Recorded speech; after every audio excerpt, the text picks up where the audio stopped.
혹시 이런 경험 있으신가요? 누군가와 대화하는데 나도 모르게 죄책감이 들고 내가 뭘 잘못했는지 모르겠는데 미안하다는 말이 입에서 먼저 나오는 경험. 처음엔 그냥 내가 예민한 건가 했어요. 그런데 이상하게 그 사람 앞에서는 내가 늘 작아지고 결국 그 사람이 원하는 대로 행동하게 되더라고요.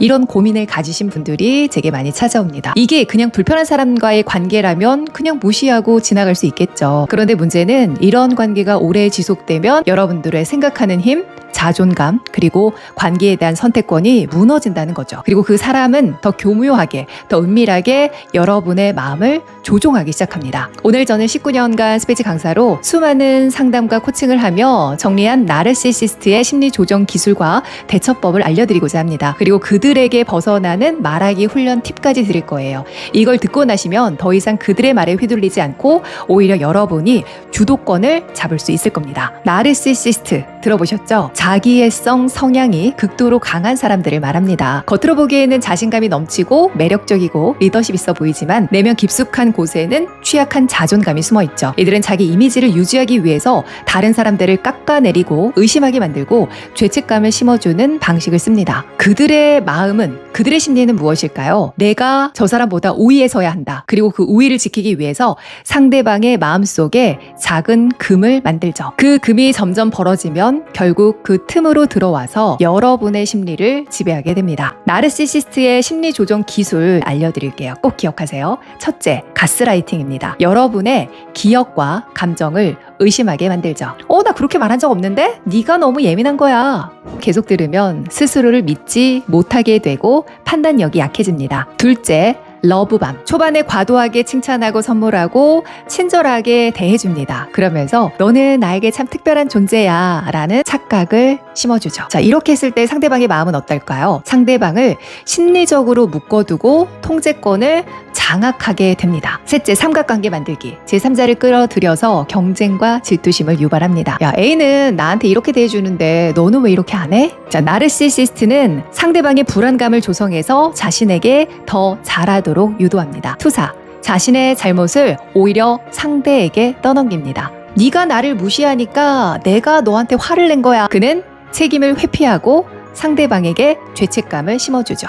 이 기술이 무서운 이유는 겉으로는 티가 안 난다는 거예요. 나르시시스트에게 대처하지 않으면 우리가 어떤 피해를 볼 수 있는지, 그리고 절대 해서는 안 될 말은 무엇인지, 그리고 어떻게 말해야 대처할 수 있는지 그 훈련법까지 말씀드리겠습니다. 이런 장면 상상해 보실래요? 오전 10시 팀회의가 한창입니다. 나르시시스트 상사는 PPT 화면을 넘기면서 부드럽게 미소를 짓죠. 그런데 그의 첫 마디는 늘 똑같습니다. 이거 지난번 내가 아이디어 냈던 거 기억나죠? 다들 그 덕분에 이번 프로젝트가 빛을 발한 거예요. 저거 내가 밤새 만든 자료인데 왜 자기가 한 것처럼 말하지? 이건 공로 가로채기의 전형적인 기술이죠. 나르시시스트는 타인의 성과를 자기 성과로 포장하면서 은근히 상대의 자존감을 갉아먹습니다. 특히 그 말을 다른 사람들 앞에서 하면 피해자는 반박하기 어려워지고 시간이 지날수록 나는 중요하지 않은 사람인가 봐 라는 왜곡된 자기 인식을 갖게 되죠. 한 직장인이 나르시시스트 동료에게 다음과 같은 상황을 겪었습니다. 저번에 이 자료 수정해달라고 하지 않았어?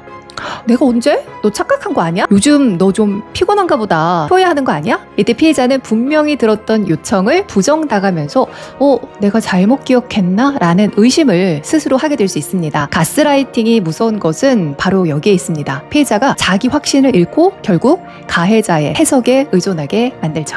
러브밤과 침묵으로는 어떤 피해가 있을까요? 처음에 과도하게 칭찬과 관심을 주다가 갑자기 침묵으로 일관해서 심리적인 불안감을 조성하죠. 프로젝트 초반에 나르시스트 상사는 이렇게 말합니다. 당신이 없으면 우리 팀은 안 돼요. 진짜 최고입니다. 하지만 며칠 뒤에 아무 이유 없이 차갑게 변합니다. 요즘 왜 이렇게 결과물이 별로예요? 기대 이하네요. 대처하지 않으면 겪게 될 피해는 뭘까요? 자존감이 무너지고 판단력이 흐려지게 되죠. 또 사회적으로 고립될 수 있습니다. 또 나르시시스트의 평가에 지나치게 의존하게 될 수 있고요. 나는 언제부터 이렇게 작아졌을까? 예전엔 당당했는데 이제는 말하기도 싫어. 나르시시스트에게는 약점을 보여주는 말, 감정의 무방비 선언이 특히 위험합니다. 내가 요즘 힘들어서 이 말은 감정의 약점을 드러내는 신호죠. 나르시시스트는 이것을 이용해서 더 압박합니다. 내 말이 맞는 것 같아. 이런 습관적으로 동의를 했다면 나르시시스트의 지배 구조를 굳히게 되죠. 나 원래 이런 사람이야. 이런 변화 불가능성을 암시하는 말은 나르시시스트에게 여러분의 고정 이미지를 만들게 합니다. 그러면 어떻게 대처해야 할까요? 이 말을 연습하셔야 돼요. 그 부분은 내 생각과 다릅니다. 제 입장은 이렇습니다. 기억이 다른데 저는 이렇게 이해했습니다. 제가 확인해보고 말씀드릴게요. 꼭 기억해야 할 것은 감정을 배제한 단호함입니다. 목소리를 한 톤 낮춰주시고요. 속도는 0.8배 정도 느리게 말하는 것이 훨씬 효과적이죠. 그리고 말을 잘할 수 있어야 돼요. 하루 한번 거절해보는 연습을 하는 거죠. 카페에서 실험 넣어드릴까요? 라고 물으면 미소를 유지하면서 아니요, 괜찮아요 라고 단호하게 말해보는 거예요. 3초 호흡 후에 답변해보는 것도 좋습니다. 나르시시스트는 즉각적인 반응을 유도하죠. 3초 호흡 후에 말하면 예상 밖의 느린 템포에 상대는 당황할 수도 있어요. 또 나 진술법을 연습해보세요. 너 때문에 라는 대신에 나는 이렇게 느껴 라고 말해보는 거죠. 너 때문에 화났어가 아니라 나는 이런 상황 때문에 화가 나, 이런 식으로요. 이제부터 여러분이 오늘 들은 내용을 바탕으로 실제로 쓸 수 있는 여러분의 말로 바꾸는 훈련을 한번 해보겠습니다. 절대 해서는 안 될 말, 이렇게 바꿔보세요. 나르시시스트에게 위험한 말은요, 그건 내 잘못이야, 이런 말을 하면 곧바로 방어 본능을 자극하기 때문에 공격이 다시 시작됩니다. 너는 절대, 이런 일반화된 표현도 분노와 반격을 촉발시키죠.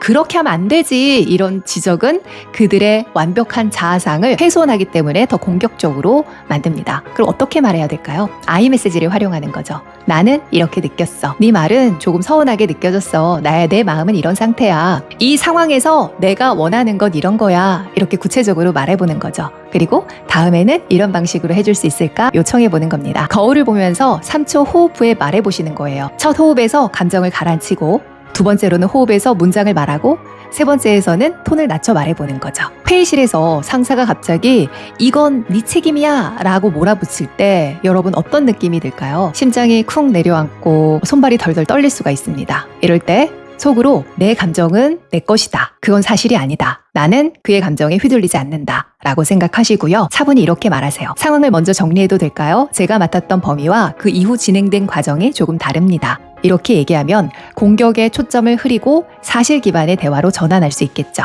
연인 관계의 사례를 살펴보겠습니다. 네가 나를 사랑한다면 당연히 너는 이렇게 해줘야지. 여러분 어떠시겠어요? 억울함과 서러움이 밀려와서 폭발할 수도 있겠죠. 하지만 이렇게 말해보시는 거예요. 내가 원하는 걸 이해해. 하지만 나는 지금 이 부분이 힘들어. 우리 둘 다 만족할 수 있는 방법을 함께 찾아볼까? 이렇게 말하면요, 감정적인 압박을 협상의 대화로 전환하는 거죠. 그래서 여러분들이 언어 루틴을 좀 가지시면 좋는데요. 매일 5분 경계를 설정하는 문장을 3가지를 만들어 보는 거예요. 오늘 하루 내가 거절한 말과 행동을 기록하는 것도 좋아요. 어떤 문장을 썼는지 기록해 보시면서 더 부드럽게 어떻게 얘기할 수 있을까, 혹은 더 단호하게 어떻게 말할 수 있을까를 생각해 보는 거죠. 그리고 톤이나 표정을 좀 체크해 보세요. 거울 앞에서 난 이렇게 느꼈어 라고 5회 이상 말해 보는 거예요. 대본을 써서요. 그리고 목소리의 떨림이나 속도, 표정까지도 객관적으로 피드백을 해보는 거죠. 또 감정 라벨링 연습이 있는데요. 하루 중에 가장 강하게 느낀 감정을 한번 써보시는 거죠. 그 감정이 어떤 말로 나올 수 있었는지 시뮬레이션으로 연습해 보는 거죠. 오늘 당장 실천할 3단계를 말씀을 드리면, 일단 인지를 하셔야 돼요. 대화 중에 이건 조종인가? 이런 질문을 던지시고요. 거리 두는 연습을 해보는 거예요. 대화의 길이를 줄이고 단답형으로 얘기하거나 즉흥적으로 말하는 걸 피하는 거죠. 그리고 대안을 제시해 주는 거예요. 내 방식은 이런데 너의 생각은 어때? 이런 식으로 마무리하는 3단계 연습을 해보시는 것도 좋습니다. 여러분, 나르시시스트의 세상에서 우리는 희생양이 되면 안 됩니다. 세상에는 다양한 사람들이 많잖아요. 폭풍우를 쬐는 것이 아니라 그 속에서 여러분들이 배를 어떻게 몰면 좋을지 그 기술을 익힌다고 보시면 돼요. 여러분들의 언어와 목소리, 경계는 그 배의 키와 같습니다. 오늘부터 누군가 심리 조정이 내 마음의 바다를 뒤흔든다면 여러분들 이렇게 말하세요. 나는 나를 지킬 수 있고 나는 내 마음의 선장이라는 걸요. 그리고 잊지 마세요. 말은 무기이자 방패이자 나를 지켜주는 집입니다. 여러분들이 더 이상 나르시시스트로 인해서 많이 힘들어하지 않았으면 좋겠어요. 오늘 제가 말한 말 연습을 통해서 여러분들이 단단한 마음, 그리고 마음의 주인이 되셨으면 좋겠습니다.